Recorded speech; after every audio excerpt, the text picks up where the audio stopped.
Hi there. How you doing? Let's get settled in. Okay, well, it's been a long time since you've seen me around here in these parts. But, haven't made a video since September of 2019. And in that video, I literally said that I was going to make a review, like, the next day. So I lied.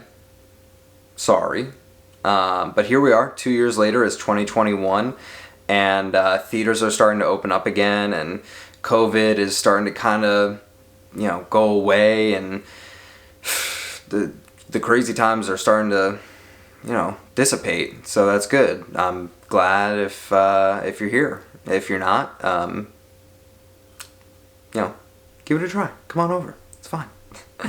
But I thought today we could talk about A Quiet Place Part 2. Anyone that knows me personally knows that I love the first movie. I saw it like 5 times in the theater. Great movie. Just a whole experience.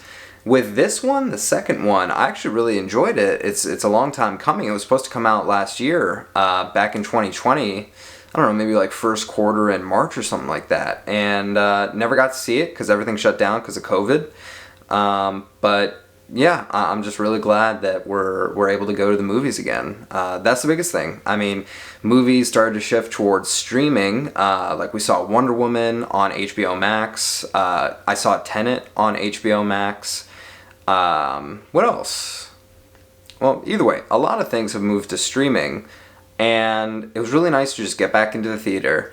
The smell of popcorn, the ambiance, everything like that. It was a great time. So let's talk about it. A Quiet Place Part 2 opens up with a little bit of a flashback to the first day that these creatures, these aliens, arrive on Earth, and it follows John Krasinski and Emily Blunt and their family again, and really gives a good look at what it was like the first day and what really happened, and how it's a real shift in the narrative from the first movie that it was completely quiet. I think when they put it into percentages, I think they only talked for about 2% of the first movie. Other than that, it was completely silent, or everything was sign language. So with this movie, you do get a lot more, talking and dialogue, which was great because it did help build the world a little bit and put a little bit more emotion into a very emotional movie. Meaning the first one was more emotional. This one actually was less emotional. I actually found that this movie had a little bit, I would almost say, less heart. I really think that John Krasinski carried the first movie. Everything about his acting, his portrayal of the characters, he brought it all together. I really like Emily Blunt, but for me, John Krasinski was the main attraction for the movie. He's just a fantastic actor. So in the second one, it still follows the same family, and it's a whole new deck of cards that they're dealing with. A lot more monsters, a lot more danger, and what you start to realize is that maybe these creatures aren't the only bad thing out there waiting for these people. In fact, most of the movie kind of has this narrative of, maybe they are the real creatures, but who are the monsters?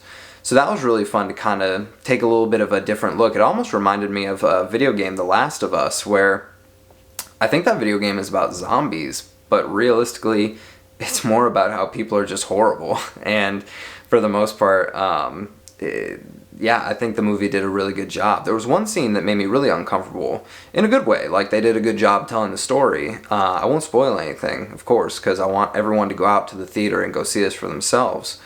But, overall, good movie. I would give it maybe, the first one, 10 out of 10.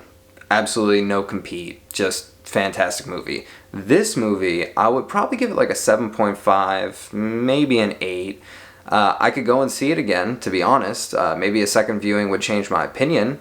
If you've seen it, let me know your thoughts in the comment section down below. If you haven't, go and see it. It's going to be great. The trailers were awesome for the movie. I'm really excited to see Black Widow when it comes out. All sorts. I'm really excited to see the Spider-Man No Way Home trailer. I'm just waiting for that every day. So, like the video, subscribe, comment what you want to see. This channel is really open. It's been 2 years since I've posted a video, so let me know your thoughts. And I'll see you guys in the next one. And cut.